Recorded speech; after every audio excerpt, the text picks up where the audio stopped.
Salut à tous. Bientôt il n'y en aura peut-être plus de la barbe. J'en ai marre, ça y est.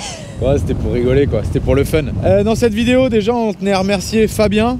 Merci. Pour ta participation à la chaîne YouTube. Eh ben, il était temps de refaire la vidange du camion. Et ouais, on a déjà fait 10 000 km, même plus. J'en ai profité de la faire en terre de feu parce que c'était pas cher. Ensuite, on retrouva d'autres Savièmes qui viennent faire monter leurs pneus. Qu'on leur a livré du coup. Et on part à l'Estancia Maria Beetti. Alors apparemment, le bâtiment le plus grand au monde de tonte d'animaux. Donc vous assisterez à la tonte des moutons avec quelques explications sur... Il y a du vent.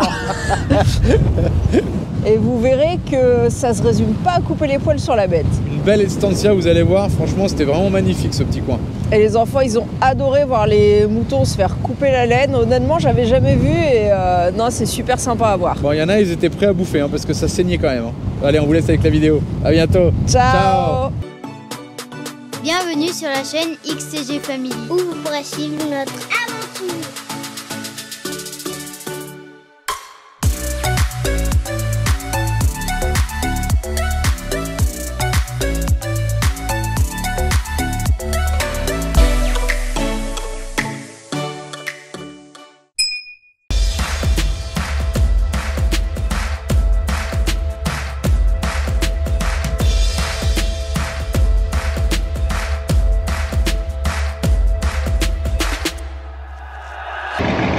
Après 1 mois et demi, ça y est, l'écran il marche. Argentine-France, ils sont encore en train de le diffuser à Rio Grande. Ouais, c'est rigolo.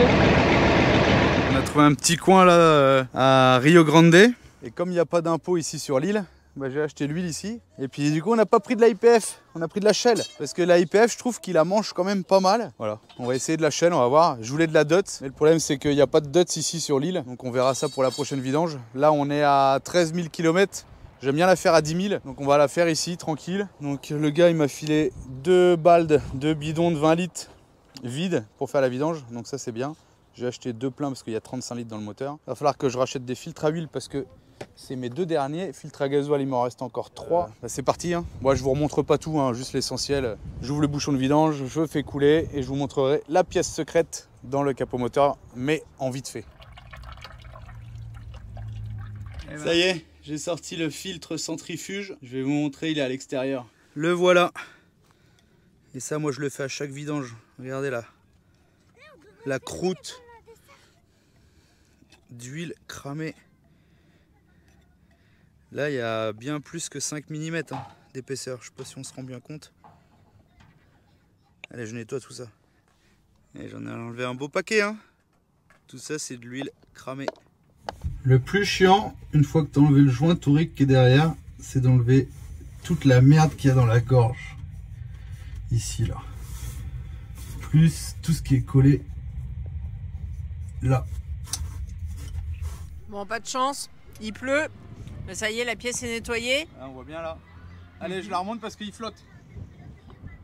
Pourquoi tu mets de l'huile dedans? Pour lubrifier. Il y a un joint torique qui vient se mettre là au bord. Pour pas qu'il accroche. Et voilà, quand on a un métier comme ça, on mange vite fait sur le pouce, dégueulasse. Bon, je me suis quand même lavé les mains.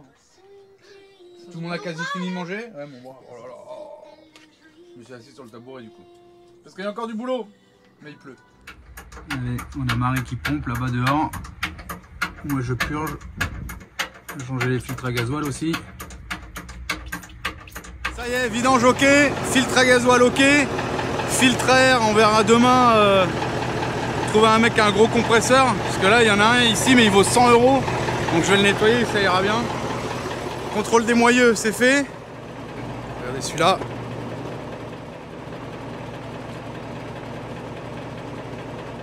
Donc là on peut voir que le niveau c'est bon. Et comme c'est la même huile que le pont arrière, puisqu'il n'y a pas de joint spi sur le Man 4 à l'arrière, et ben on sait qu'il y a de l'huile dans le pont arrière. Allez, Marie nettoie un peu les bidons.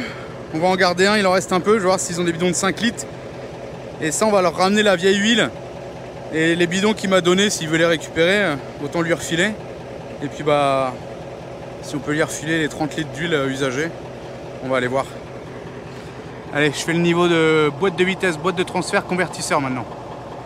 Alors ça se fait moteur tournant, faut le laisser tourner assez longtemps. Et il faut que ça dégueule ici. Donc voilà, je sais pas si vous avez eu le temps de voir, moi oui.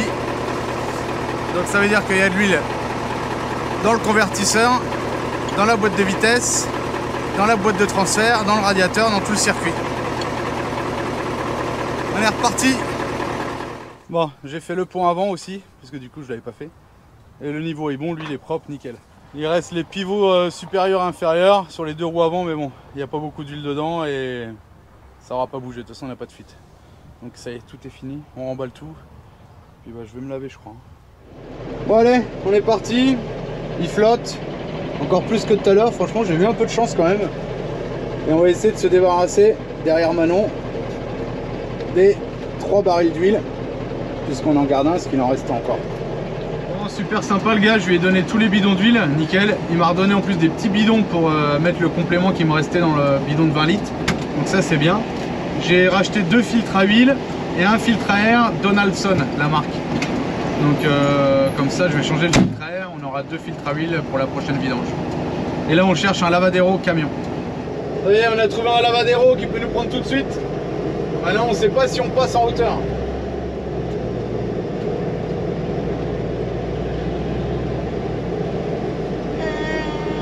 Attention. Trouve pas le trou. Il est obligé de pépère.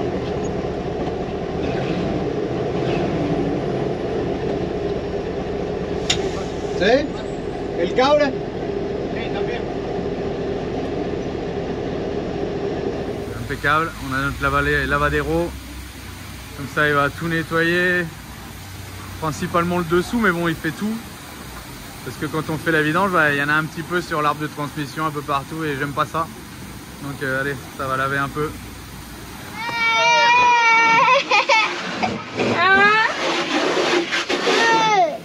Bon bah voilà, ça se termine. Bah franchement, rien à dire. Hein. Le boulot il est super propre, le gars est dans tous les petits recoins et tout. Le châssis il est nickel noir. Bah, je peux que vous conseiller de venir ici, hein, pour de vrai. Et regardez le chauffage, ils ont beaucoup ça ici. Chauffage à gaz avec une espèce de... Il y a la flamme là qui sort là. Et une soufflerie. J'avais jamais vu ça encore.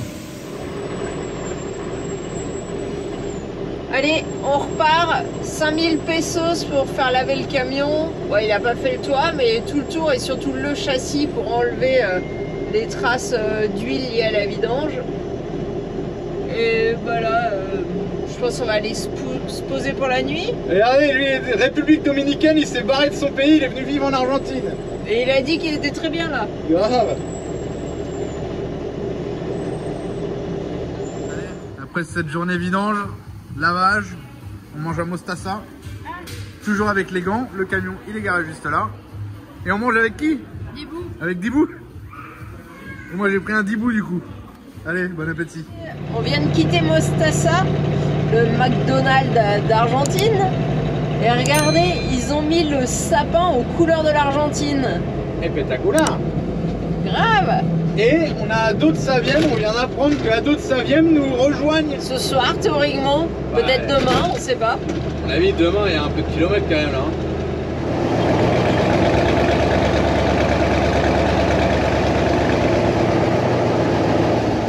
On change pas les habitudes, hein, on se remet dans le même coin que la dernière fois.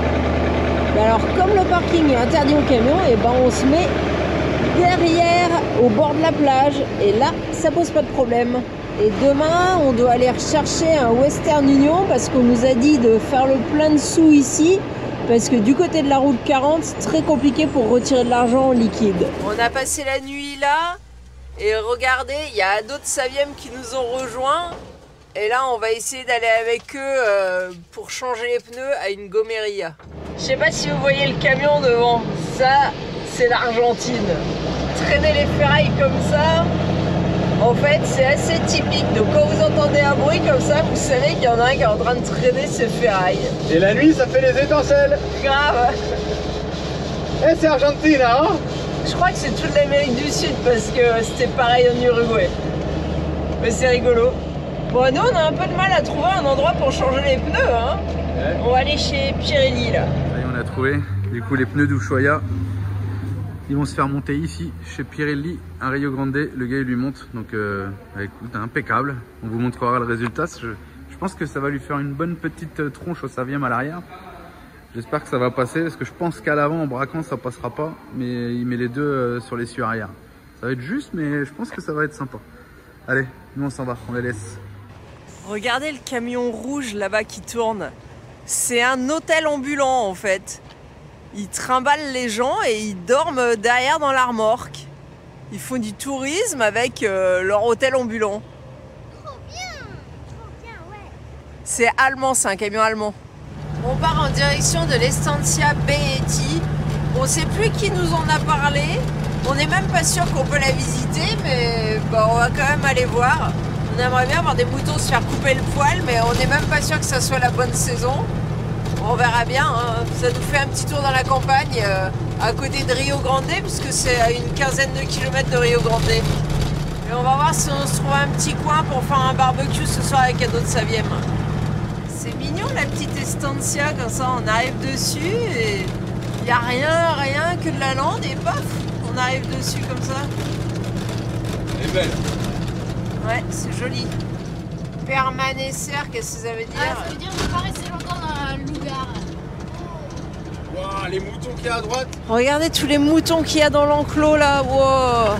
Je sais pas si vous voyez. Et là-bas? Ah bah oui, là c'est le hangar je pense pour couper la laine. Donc ça doit être en train de couper la laine là. Je sais pas si vous les voyez. Là derrière, tous les moutons. Un truc de ouf. En fait c'est une mini-ville. Ils ont une bibliothèque, plein de trucs, ouais. Ah, officina, tiens. Estancia, la tagère, le garage. La maison des travailleurs. Non, franchement, c'est une mini-ville, l'Estancia. Regardez, même la petite église. Ici, la maison des travailleurs. Et le gros bâtiment rouge, là, c'est la tonte. Et on a discuté avec un gars. Et le truc, c'est comme il a plu cette nuit, les moutons sont mouillés. Et ils savent pas encore s'ils vont les tondre ou pas. Mais normalement, on n'a pas droit d'assister à la tonte des moutons. Mais comme c'est l'Argentine, il y a peut-être moyen de moyenner. Donc on attend 14h, voir ce qu'ils décident de faire aux moutons. Mais ça serait cool si on pouvait assister à ça. Parce qu'il y a vraiment grave des moutons, il y en a beaucoup. Hein. On va se garer et on va manger. Regardez, ils ramènent les moutons, je pense qu'ils vont se faire tondre pour le coup. Le hangar de tonte, ici, c'est le plus grand du monde. Il me semble que j'avais déjà entendu quelque chose comme ça. Les chiens de berger, les gauchos. Et là, galpon des skisha, c'est ski là. C'est là qu'ils coupent la laine. Ah, et regardez dans les sacs, c'est de la laine de mouton, compactée. Délire. Là, on a les moutons qui rentrent. Les trieurs. Pacha? Sí, por arriba. Dale, gracias. Et là, on va les voir couper la laine. Je sais pas si vous voyez le panneau là, mais apparemment ils sont certifiés produits organiques.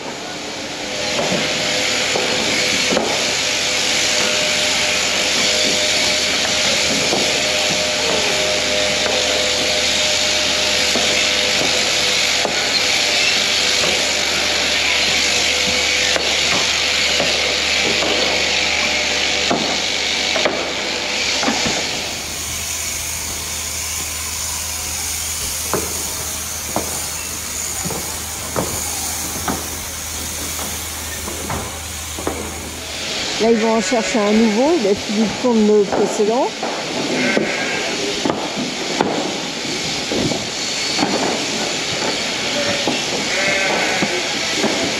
En fait, ils peuvent pas vraiment s'enfuir. Ils sont tellement tassés dans les box. Ils les attrapent par les pattes avant pour les emmener. Je sais pas ce que vous en pensez, mais ils sont bien portants, ces moutons. Hein. Ils sont balèzes. Je sais pas ce que ça vous semble, on dirait des gros nounours qui sont en train de leur faire des papouilles. Oh, le boulot de malade.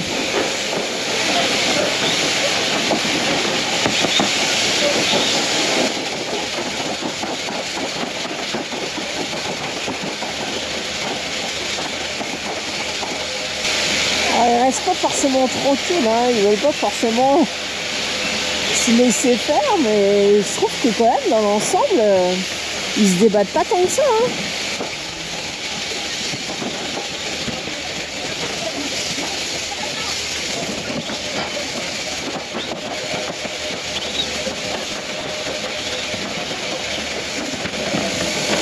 Et quand il est l'hiver, hop, il arrive là avec tout l'autre copain qui n'a plus de poils.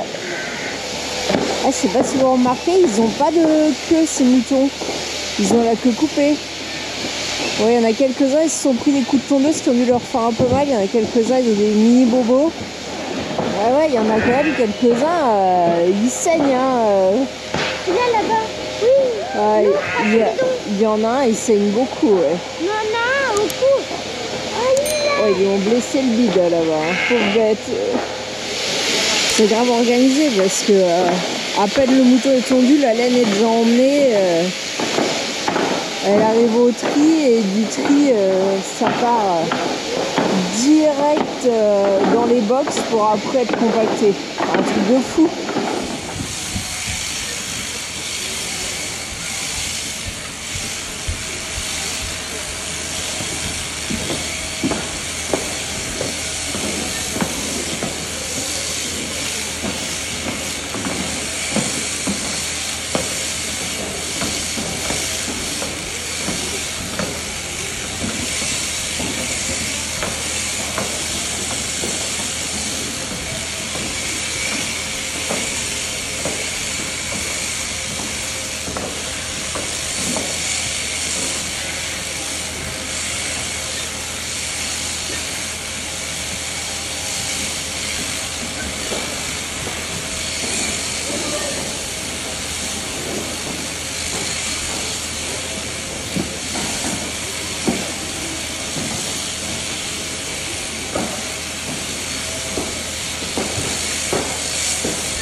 Regardez là, ça se termine presque. Il y a le gars qui arrive. Il va éteindre la tondeuse. Hop, il se prépare. C'est toute une team. Hein. Hop, il a coupé. Il prend la laine. Le mouton il part derrière. Lui il part avec la laine là-bas. Ça va au triage. C'est plein.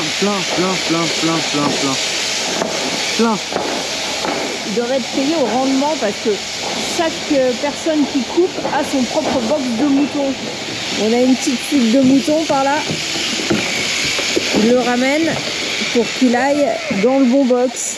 Donc effectivement, je pense que chaque personne qui taille un mouton ramène le mouton dans son box. À la fin, il compte combien il a taillé de poils de mouton. Et en fait, ce qui est rigolo, c'est que la laine, elle tient ensemble. Regardez là-bas, quand ils font le tri, ils le soulèvent et en fait, ça fait des peaux complètes de moutons. Et ils mettent de côté les petits morceaux qui se détachent. Ouais. Ils mettent de côté toute la laine qui est un peu bof, a priori. Et ils gardent le reste. Les petits morceaux, ça tombe en dessous, ça fait un espèce de tamis.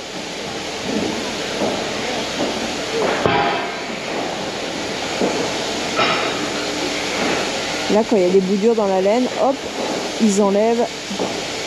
Et de là, ils ramènent directement là. Et après, de là, ça repasse là-bas dans les bacs pour ceux qui emballent les tasses. C'est très organisé. Et il y a aussi la même chose là. Ils coupent la laine là-bas, comme ici. Donc ça arrive des deux côtés. Regardez là la peau de mouton, comment elle est bien étendue. C'est fou. Ça, c'est un seul mouton. C'est un bloc. Ça, c'est du boulot. Hein. Et ils s'arrêtent pas, les gars.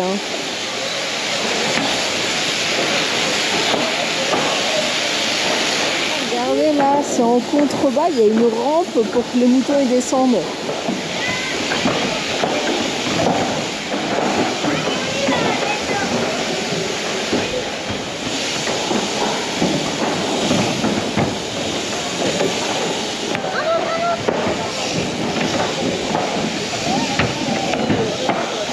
Je n'arrive pas à imaginer pourquoi eux, ils ont un numéro sur le dos. Ces numéros, ils vont les manger. Ouais, à mon avis, c'est ceux qui vont partir pour se faire manger parce que je trouve qu'ils ont l'air plus maigres que les autres. Alors, ils sont peut-être un peu plus vieux, je sais pas trop. C'est énorme. Là, ils compactent la laine. La presse, on dirait qu'elle vient d'Angleterre. Ça descend. Ah, il y a une espèce d'ascenseur, ils descendent la laine en contrebas. Ils la tassent dedans, elle descend. Et après, ils viennent introduire le sac pour mettre tout autour.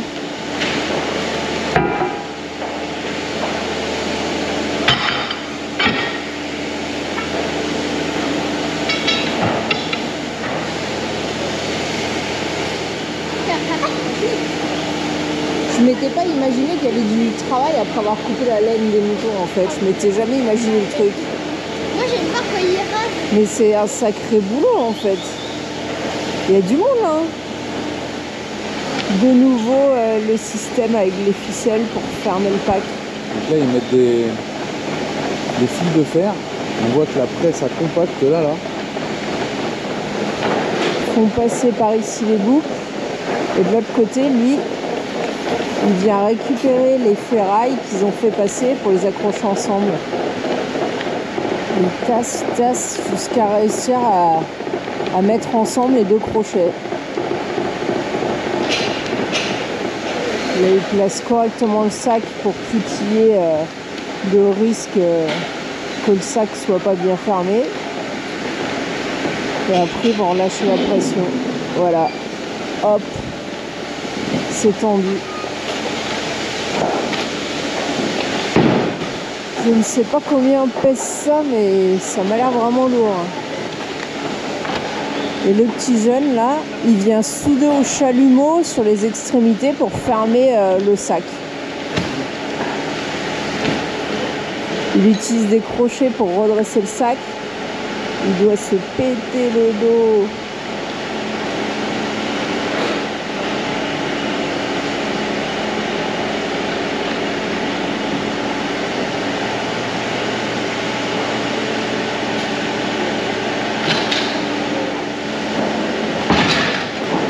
Il pèse avec une vieille balance et il note le poids. 343 kilos. Waouh.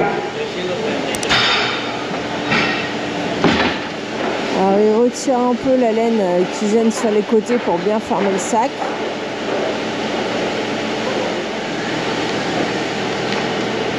Et là, il va venir fermer. Il met des espèces d'agrafes métalliques pour bloquer.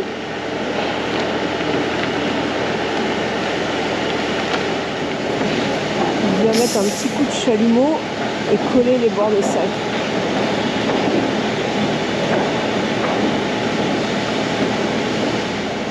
Et quand il a bien collé, il va retirer ses agrafes. Et lire. Du coup, ça fait des ballots comme ça là. Là c'est de la grosse ferraille, ça va pas péter hein. C'est fou ça. Et là pendant qu'ils sont en train de tasser à droite, ils viennent re-remplir à gauche.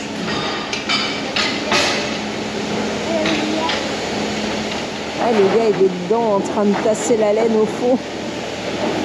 C'est chaud, ça fait flipper. Imagine, on le laisse dedans, on retourne la machine, t'es dans la presse. Allez, faut pas être allergique aux poils de mouton, je le dis. Hein. Alors là, les deux côtés sont pleins de laine. Donc c'est une presse, hein, je rappelle. Et les gars, ils sont dedans, ils tassent aux pieds comme ça. Ils se préparent, ils vont tourner.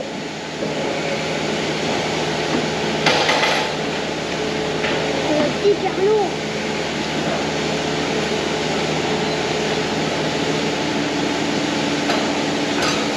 Côté-là qui est déjà rempli de laine, prêt à compacter.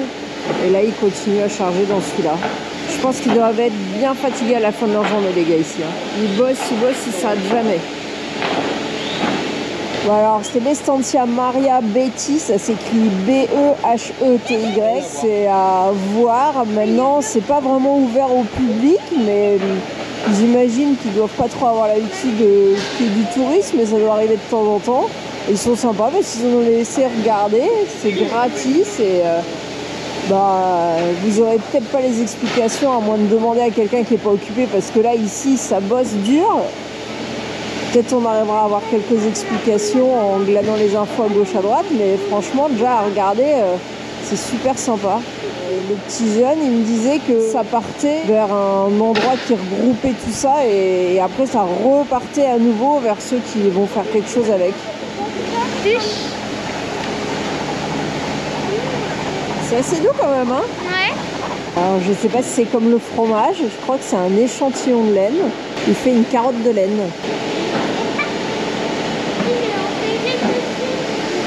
Il fait des petites carottes comme ça de laine, c'est pour faire des échantillons de laine. Alors peut-être pour les autorités sanitaires, je suis pas sûre d'avoir bien compris, mais il fait des carottes de laine. Et là, ça doit être l'ancienne presse. Et quasiment tous les instruments qu'ils ont, la balance, la presse, tout est anglais. Et vu le nom de l'Estancia Maria Betti, je pense que c'était des Anglais à la base. En tous les cas, super d'avoir vu ça, on est super contents. J'espère que ça vous aura plu aussi. Là, c'est le hangar où ils coupent la laine de mouton. Vous avez vu de l'intérieur, c'est gigantesque. Et alors c'est rigolo parce que juste à côté là, c'est un golf. Je pense qu'il y a un paquet de sous dans cette estancia. Ça, chaque petite maison a son petit nom. Celle-ci, Villa Amadeo. Je sais pas si vous voyez les arbres là, mais même sur le golf, les arbres poussent penchés. Rien que celui-là. Là, c'est la bibliothèque. Mais je sais pas si vous voyez par la fenêtre du haut, en fait, c'est envahi de lierre l'étage. Toilette et douche, puisque c'est bagnos y lavatorios. La maison des travailleurs, le bureau. Tout ça est organisé comme une petite ville. Et là, la petite chapelle. Beau dégât de matériel. Estancia Maria Betti. Alors Carpintera c'est charpentier et Cacheres c'est atelier. Il y a le garage à côté.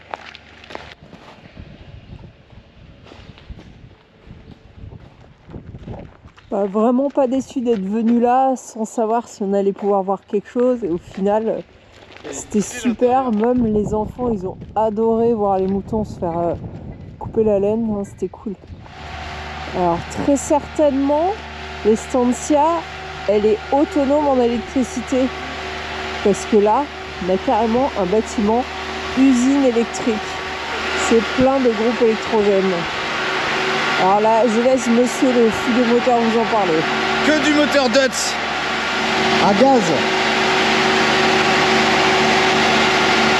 D'ailleurs, ça sent bien le gaz. Dans ce bâtiment, il devait y avoir 3 groupes, il n'y en a plus que 2. D'ailleurs, ils ne tournent pas. Et là, il y en a un seul qui tourne là pour l'instant. Et donc alimenté au gaz. C'est rigolo, hein. C'est quand même fiable le Dutz, hein. Ça tourne H24, 7 sur 7.